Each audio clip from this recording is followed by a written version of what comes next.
ATR BPN melayani profesional terpercaya. Pada Learning Journal Agenda 2 kali ini, saya Tiara Nita Yusari, peserta pelatihan dasar CPNS Kementerian ATR BPN Gelombang 2 Angkatan 6, akan menjelaskan beberapa hal terkait dengan nilai-nilai dasar PNS. Terdapat 5 nilai-nilai dasar PNS. Yang pertama, akuntabilitas. Yang kedua, nasionalisme. Yang ketiga, etika publik. Yang keempat, komitmen mutu. Dan yang kelima, anti korupsi. Namun, pada kesempatan kali ini, kita hanya fokus kepada 3, yakni akuntabilitas, nasionalisme, dan etika publik. Apa yang dimaksud dengan akuntabilitas? Dalam banyak hal, kata akuntabilitas sering disamakan dengan responsibilitas atau tanggung jawab. Namun, pada dasarnya, kedua konsep tersebut memiliki arti yang berbeda ya. Responsibilitas adalah kewajiban untuk bertanggung jawab, sedangkan akuntabilitas adalah kewajiban pertanggungjawaban yang harus dicapai.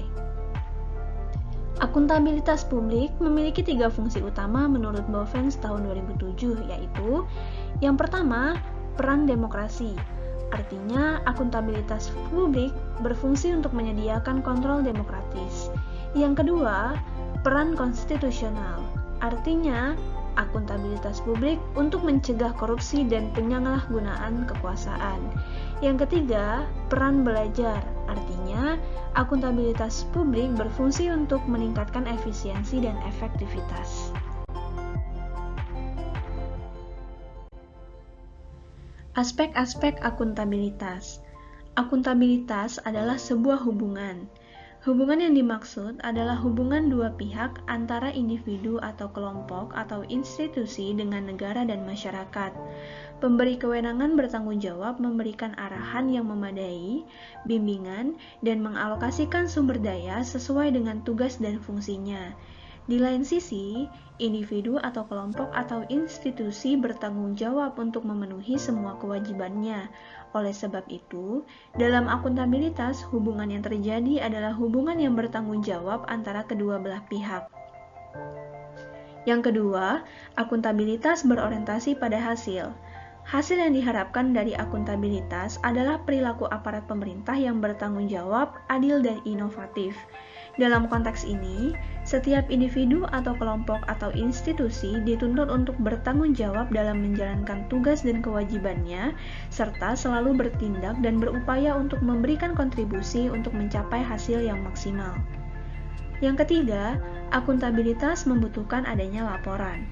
Laporan kinerja adalah perwujudan dari akuntabilitas. Dengan memberikan laporan kinerja, berarti mampu menjelaskan terhadap tindakan dan hasil yang telah dicapai oleh individu atau kelompok atau institusi, serta mampu memberikan bukti nyata dari hasil dan proses yang telah dilakukan. Yang keempat, akuntabilitas memerlukan konsekuensi. Akuntabilitas adalah kewajiban. Kewajiban menunjukkan tanggung jawab, dan tanggung jawab menghasilkan konsekuensi. Konsekuensi tersebut dapat berupa penghargaan atau sanksi. Yang kelima, akuntabilitas memperbaiki kinerja. Tujuan utama dari akuntabilitas adalah untuk memperbaiki kinerja PNS dalam memberikan pelayanan kepada masyarakat. Dalam pendekatan akuntabilitas yang bersifat proaktif, akuntabilitas dimaknai sebagai sebuah hubungan dan proses yang direncanakan untuk mencapai tujuan yang telah ditetapkan sejak awal, penempatan sumber daya yang tepat, dan evaluasi kinerja. Dalam hal proses, setiap individu atau kelompok atau institusi akan diminta pertanggungjawaban secara aktif yang terlibat dalam proses evaluasi dan berfokus pada peningkatan kinerja. Terdapat 5 tingkatan akuntabilitas. Yang pertama, akuntabilitas personal. Mengacu kepada nilai-nilai yang ada pada diri seseorang, seperti kejujuran, integritas, moral, dan etika. Yang kedua, akuntabilitas individu. Mengacu kepada hubungan antara individu dan lingkungan kerjanya, yaitu antara PNS dengan instansinya sebagai pemberi kewenangan. Yang ketiga, akuntabilitas kelompok. Dalam kaitannya dengan akuntabilitas kelompok, maka pembagian kewenangan dan semangat kerjasama yang tinggi antar berbagai kelompok yang ada dalam sebuah institusi memainkan peranan yang penting dalam tercapainya kinerja organisasi yang diharapkan. Yang keempat, akuntabilitas organisasi, yang mana mengacu kepada hasil pelaporan kinerja yang telah dicapai, baik pelaporan yang dilakukan oleh individu terhadap organisasi atau institusi, maupun kinerja organisasi kepada stakeholders lainnya. Yang kelima, akuntabilitas stakeholder. Stakeholder yang dimaksud adalah masyarakat umum, pengguna layanan, dan pembayar pajak yang memberikan masukan, saran, dan kritik terhadap kinerjanya. Jadi, akuntabilitas stakeholder adalah tanggung jawab organisasi pemerintah untuk mewujudkan pelayanan dan kinerja yang adil, responsif, dan bermartabat. Kesimpulannya, PNS yang akuntabel harus mampu mengambil pilihan yang tepat ketika terjadi konflik kepentingan, tidak terlibat dalam politik praktis, melayani warga secara adil dan konsisten dalam menjalankan tugas dan fungsinya. Nasionalisme. Nasionalisme adalah suatu sikap politik dari masyarakat suatu bangsa yang mempunyai kesamaan kebudayaan dan wilayah serta kesamaan cita-cita dan tujuan. Dengan demikian, masyarakat suatu bangsa tersebut merasakan adanya kesetiaan yang mendalam terhadap bangsa itu sendiri. Prinsip nasionalisme ada 4: kesatuan, kemerdekaan, kehormatan, dan keaslian. Nasionalisme dapat diimplementasikan berdasarkan Pancasila. Sila yang pertama, ketuhanan yang Maha Esa, mencerminkan bahwa Indonesia adalah bangsa yang agamis, yaitu mengakui adanya keberadaan Tuhan. Hasil yang ingin dicapai dari implementasi sila pertama, kita dapat membedakan mana yang baik, mana yang buruk, dan mana yang halal atau haramnya dalam menjalankan kehidupan sehari-hari. Sila kedua, kemanusiaan yang adil dan beradab, mencerminkan bahwa Indonesia adalah bangsa yang menghormati hak asasi manusia. Dalam hal ini, hasil yang ingin dicapai adalah setiap orang tanpa terkecuali dan bersikap adil. Sila ketiga, Persatuan Indonesia, mencerminkan bahwa Indonesia adalah bangsa yang cinta tanah air dan sebagai negara kesatuan. Dalam hal ini, hasil yang diharapkan dari implementasi sila ketiga menjaga kehormatan negara serta menjaga kesatuan dan persatuan bangsa.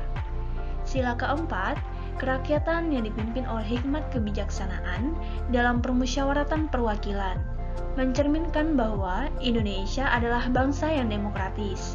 Dalam hal ini, hasil yang diharapkan dari implementasi sila keempat, kita dapat berjiwa besar, menahan ego kita, dan mementingkan kepentingan umum di atas kepentingan pribadi dan golongan. Sila kelima, keadilan sosial bagi seluruh rakyat Indonesia, mencerminkan bahwa Indonesia adalah bangsa yang menjunjung tinggi kebersamaan. Dalam hal ini, hasil yang diharapkan dari implementasi sila kelima, semangat gotong royong dan kepedulian terhadap sesama. ASN sebagai pelaksana kebijakan publik. ASN harus memiliki nilai-nilai kepublikan, berorientasi pada kepentingan publik, dan senantiasa menempatkan kepentingan publik, bangsa dan negara di atas kepentingan lainnya, mengedepankan kepentingan nasional dibandingkan kepentingan sektoral dan golongan. ASN sebagai pelayan publik. Tolak ukur yang digunakan sebagai pedoman penyelenggaraan pelayanan dan acuan penilaian kualitas pelayanan. Ukuran pelayanan prima adalah berdasarkan kepuasan konsumen atau pelanggan sebagai penerima layanan. ASN sebagai perekat dan pemersatu bangsa. Memiliki jiwa nasionalisme dan wawasan kebangsaan yang kuat, memiliki kesadaran sebagai penjaga kedaulatan negara, menjadi perekat bangsa dan mengupayakan situasi damai di seluruh wilayah Indonesia dan menjaga keutuhan NKRI. Selanjutnya, Apa itu etika publik? Etika publik adalah refleksi tentang standar atau norma yang menentukan baik atau buruk, benar atau salah perilaku, tindakan, dan keputusan untuk mengarahkan kebijakan publik dalam rangka menjalankan tanggung jawab pelayanan publik. Kode etik ASN. Yang dimaksud dengan kode etik adalah aturan-aturan yang mengatur tingkah laku dalam suatu kelompok khusus. Sudut pandangnya hanya tidak ditujukan pada hal-hal prinsip dalam bentuk ketentuan-ketentuan tertulis. Adapun kode etik profesi dimaksudkan untuk mengatur tingkah laku atau etika suatu kelompok khusus dalam masyarakat melalui ketentuan-ketentuan tertulis yang diharapkan dapat dipegang teguh oleh sekelompok profesional tertentu.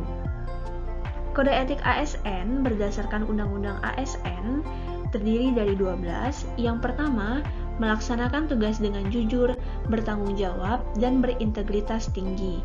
Yang kedua, melaksanakan tugas dengan cermat dan disiplin. Yang ketiga, melayani dengan sikap hormat, sopan, dan tanpa tekanan. Yang keempat, melaksanakan tugasnya sesuai dengan peraturan perundangan yang berlaku. Yang kelima, melaksanakan tugasnya sesuai dengan perintah atasan atau pejabat yang berwenang sejauh tidak bertentangan dengan ketentuan peraturan perundang-undangan dan etika pemerintahan. Yang keenam, menjaga kerahasiaan yang menyangkut kebijakan negara. 7. Menggunakan kekayaan dan barang milik negara secara bertanggung jawab, efektif, dan efisien. Yang kedelapan, menjaga agar tidak terjadi konflik kepentingan dalam melaksanakan tugasnya. Yang kesembilan, memberikan informasi secara benar dan tidak menyesatkan kepada pihak lain yang memerlukan informasi terkait kepentingan kedinasan. Yang kesepuluh, tidak menyalahgunakan informasi sistem negara, tugas, status, kekuasaan, dan jabatan untuk mendapat atau mencari keuntungan atau manfaat bagi diri sendiri atau untuk orang lain. 11. Memegang teguh nilai dasar ASN dan selalu menjaga reputasi dan integritas ASN. 12. Melaksanakan ketentuan peraturan perundang-undangan mengenai disiplin pegawai ASN. Kesimpulannya, pelayanan publik yang profesional membutuhkan tidak hanya kompetensi teknis dan leadership, namun juga kompetensi etika. Dalam profesionalitas harus menganut prinsip the right man on the right job, menempatkan orang yang tepat pada posisi sesuai kemampuannya. Perlunya perubahan mindset dari seluruh pejabat publik. 3 aspek yang penting dalam perubahan mindset ialah: yang pertama, berubah dari penguasa menjadi pelayan. Yang kedua, merubah wewenang menjadi peranan. Yang ketiga, menyadari bahwa jabatan publik adalah amanah. Untuk mendukung perubahan mindset, dibutuhkan perubahan sistem manajemen yang mencakup kelembagaan, ketatalaksanaan, budaya kerja, dan lainnya untuk mendukung terwujudnya good governance.